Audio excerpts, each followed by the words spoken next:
ग्रंथों में मिलने वाली कथा के अनुसार माता शबरी भगवान श्री राम की परम भक्त थी। शबरी का असली नाम श्रमणा था।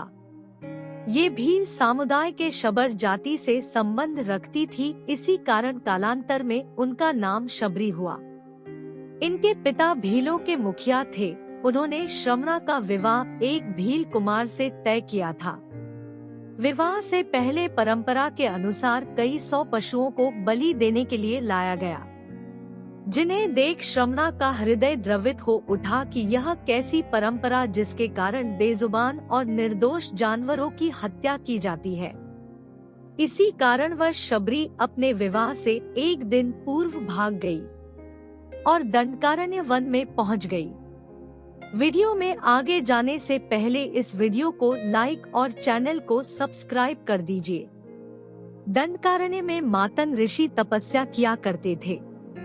श्रमणा उनकी सेवा करना चाहती थी, परंतु वह भील जाति से थी, जिसके कारण उन्हें लगता था कि उन्हें सेवा करने का अवसर नहीं मिलेगा। लेकिन इसके बाद भी वे चुपचाप प्रातः जल्दी उठकर आश्रम से नदी तक के रास्ते से सारे कंकड़ और कांटों को चुनकर पूरे रास्ते को भलीभांति साफ कर दिया करती थी और रास्ते में बालू रेत बिछा देती थी। एक दिन जब शबरी यह सब कार्य कर रही थी तो ऋषिश्रेष्ठ ने उन्हें देख लिया। वे शबरी की सेवा भावना से अत्यंत प्रसन्न हुए।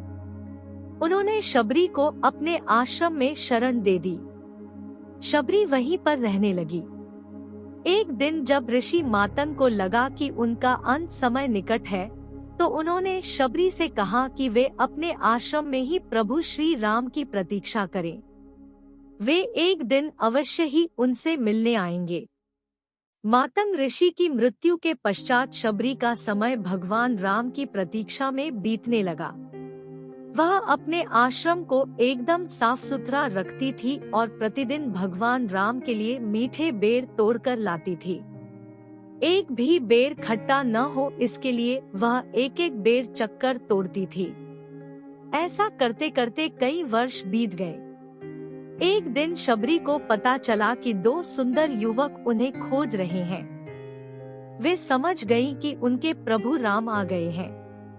अब तक उनका शरीर बहुत वृद्ध हो गया था, परंतु अपने प्रभु राम के आने की खबर सुनते ही उसमें चुस्ती आ गई और वो दौड़ती हुई अपने प्रभु राम के पास पहुंची और उन्हें आश्रम लेकर आई और उनके पांव को धोकर बैठाया। इसके बाद उन्होंने अपने तोड़े हुए मीठे बेर राम को दिए। भगवान राम ने बड़े प्रेम से वे बेर खाए और अपनी भक्त शबरी की भक्ति को पूर्ण किया।